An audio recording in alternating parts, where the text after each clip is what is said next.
Hi, you guys. I'm Trinicia Trinell, and today we have Miss Breonna Gibson.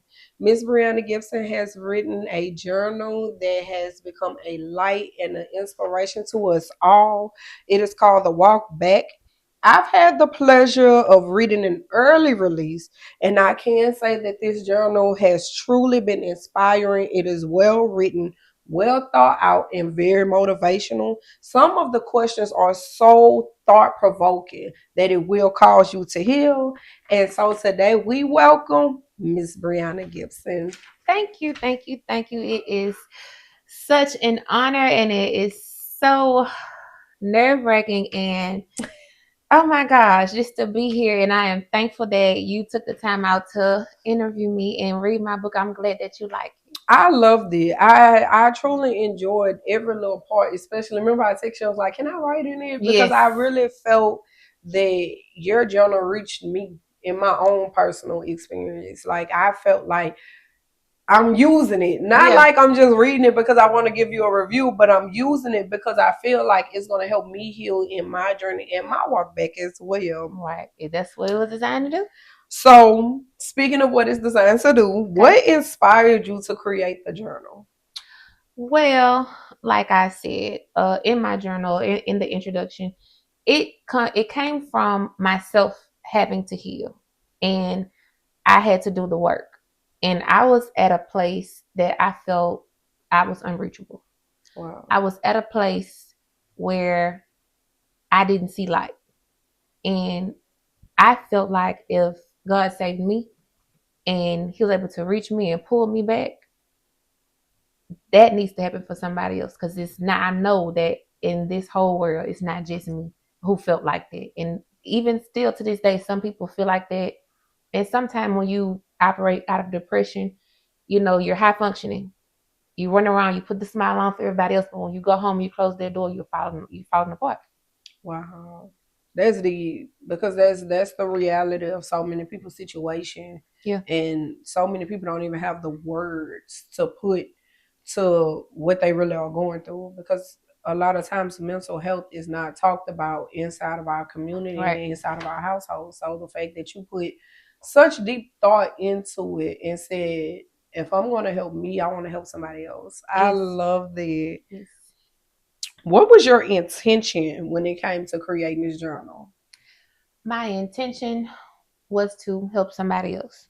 My intention was to, I never thought I'll be able to heal from the kind of brokenness I was at. Wow. And my intention was to take somebody along with me. And this is not a journey. Just because you heal from this part, you still have a long way to go. You still have other parts of you that need reconstruction. And if I can just tag a friend and say, hey, come on, we got this, you know, that's what my intentions were. I wanted to help somebody else. I needed to help somebody else. I love that. How did you come up with such thought provoking questions? Honestly, while I was in my moment of despair, I would ask myself really triggering questions. And it's questions that A, you avoid, Mm-hmm. B, you're ashamed to ask yourself. Mm. But with healing, you have to be vulnerable with yourself. You have to be open. You have to get to those nooks and crannies. You have to get to that deep place. You have to dig those roots up. And you have to get to the source to neutralize the situation. Wow. So that's what made you invite God in it. Yeah, and I feel like, this world don't operate on its own. I'm a strong believer in Christ, and there I can do nothing without him. Amen. That's a word within That's the word, itself. clock it.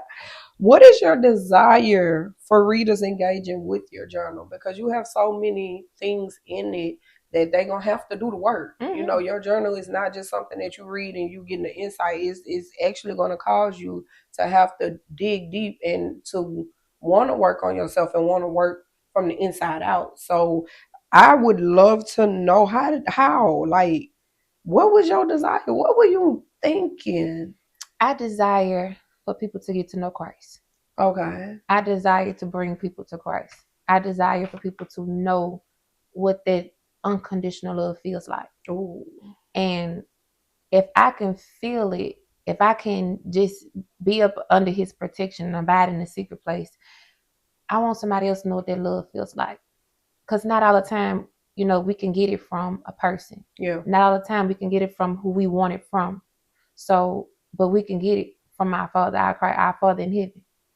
So my desire was to allow or inform people, to let them know who they are and whose they are. Yes. And allow them to know that it's more than, it's deeper than it's not surface level. It's deeper than that. Yes.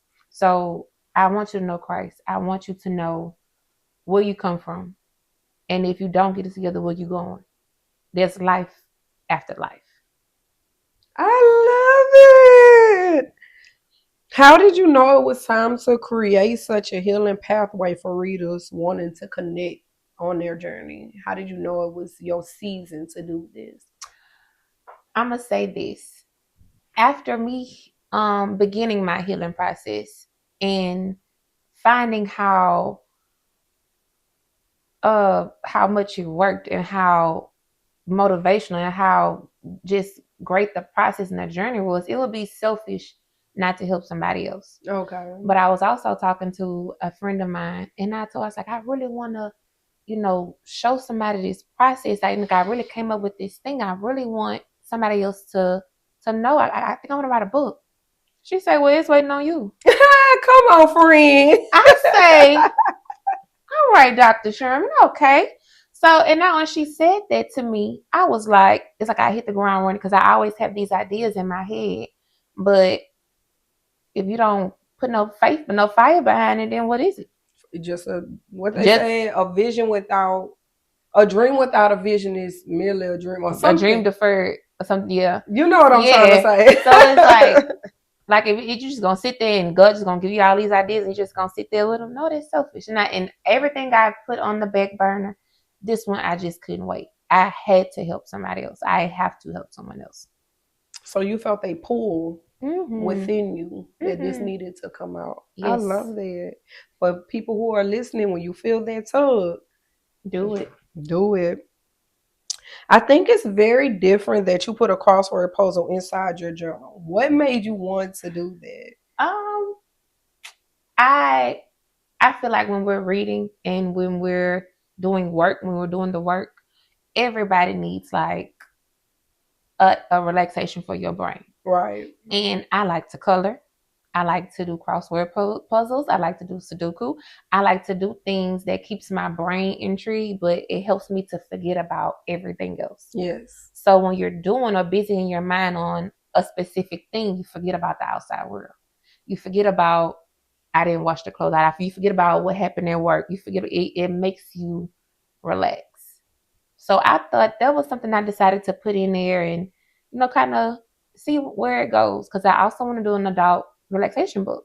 I love that because we need it. It's so hard adulting all the time. Yeah. Where did you get the prayers that you placed inside the journal? From my heart. Oh. So these were like private conversations between you and God that you actually wrote out and put into the journal for someone else. Yes, and I would call myself an interceder. Like I pray for the people. I love that. And I want, just as bad as you want your healing or somebody else will want their healing, I want it for you. And while I was writing this, and I tell you, it was such a magnetic pull. It was such a now. It just flowed. And I love that. The reason why is because I meet so many. I'm going to be honest. I'm pretty good at praying. I have an anointing over me. Mm-hmm. I may not consider myself an interceder, but I'm really good at my communication with God. But I meet so many people who like, I don't know how to pray, or I just know the Our Father prayer, or I just know the Now You Lay Me prayer, and I'm like, wow, prayer is so much deeper than that. So for you, I can pray out loud, like just me talking and me and God going into conversation, but I've never thought about, let me write this prayer out for somebody else who may need it behind me. So I really enjoyed reading your prayers because they felt intimate. They felt like it was a conversation between you and God that you allowed, so to share. Yeah. And so many people believe that prayers are only supposed to be in your prayer closet. It's only supposed to be between you and God. But how can you teach somebody else if you are not willing to share, if you're Yeah, not if not willing to to be tell open, them? yeah, and Yeah. how to do it, yeah. Because so many people in our generation are not raised in church. They're not raised to have a relationship with God. They're not raised that way. And they find themselves going through something that pushes them towards God. And I know so many people who would say, I wish somebody would have did this and I wish somebody would have did that. And I feel like your journal is like an answer prayer. I don't feel like your journal is just meant for women. I think it can be used for men as well. And I wanted it to be, how do I want to say that? I wanted it to be co-ed. I wanted them to, it's for men to be able to heal too, because we all get stuck on, oh, women, no, men. They definitely need healing. They need healing too. Yes. And it's not just for us. Yes. So. And you definitely gave that. Like, it did not feel like this is just about a woman being a woman and trying to help other women. It felt like you wanted to help everybody. Yeah. Through your prayers and through your journal. I'm sorry to be lingering. So, how did you feel during the process of creating this journal? Honestly, I feel like my fingers were not typing fast enough. I feel like I couldn't get it out fast enough. I feel like it was like a over. So you were excited. I was excited. I could not move fast enough. I could not get it out. And like I just had to, like, it's like a burst of info. Like I was bursting inside trying to get it out and trying to finish it. And I just wanted to finish, and I became so excited and just driven and motivated and pushed to put it out. I love that for you. How long did it take you to create the journal? And did you face any challenges or maybe procrastination while doing it? It took me about a week. Wow, you did that journal in a week? It took me about a week. Because I would, like I said, this I already started with me. So I would already do this in my private, in my own. So I already knew the layout, and this has been on my mind for close to 6 months to a year, and I just never did it. So now it's like, I'm so proud of you. Thank you. I'm so proud of you, girl. I could hug you right now. So when I heard the words "is waiting on you," I don't know what kind of battery that put in my back. I don't know what those words. That was your light bulb. It ignited a flame in me, and now it's like, yes, it's time. It's the season. How do you feel now, though, that it's actually accomplished and complete, and I want to do more. I've already started thinking about my second book. I have these cards here that I did put on the back burner that I want to publish these. So this is like a quick pull, like, if you just need a word and, Lord, let me help me. Okay, I got it. I want to do more. I want to support people in their journey, because it's too many of us walking around angry. Yeah. There's too many of us not knowing who we are and the power that we possess that He's given us. And I want everybody to have it, and the world be a much better place. Come on, let Lord use you, girl. I love that. What would you tell the person behind you that may be facing challenges and may need help healing? Start. It begins with you. Stand in that mirror, take a hard look. Stand in that mirror and see yourself for your flaws, things that you've done. Take accountability for what you've done. Now that's over. What do we do next? Wow. I feel like every word that came out of your mouth was so powerful. Thank you. So there you have it, you guys. We are here with Miss Breonna Gibson herself. We are talking about the walk back, expressing her journey and just how she's grown and grown throughout the years and how she's putting that back into the world. Thank you so much. Wait a minute, friend. Oh, go ahead. I want to take it a little bit deeper and say thank you, because you have been my friend since high school. And she has watched me evolve. I have. Over 10 plus years. And I'm so proud. I have survived so many things that she was there, but she did not know. And which I didn't need to know, because I was a little humbuggish back then. Certain stuff Yeah, I will him, say you couldn't tell me. Sasha, and him at the knock at the door. Yeah, you couldn't tell me certain stuff. I wasn't there for you. I'm gonna be honest with you. But just to have somebody to acknowledge my journey and to tell me and to authentically and from their heart, so compassionate to tell me that you're proud of me, that makes me feel so great, and it gives me the energy or encourage me to keep going. So I just want to tell you thank you for that, for everything that you do. Thank you for being a great friend to me.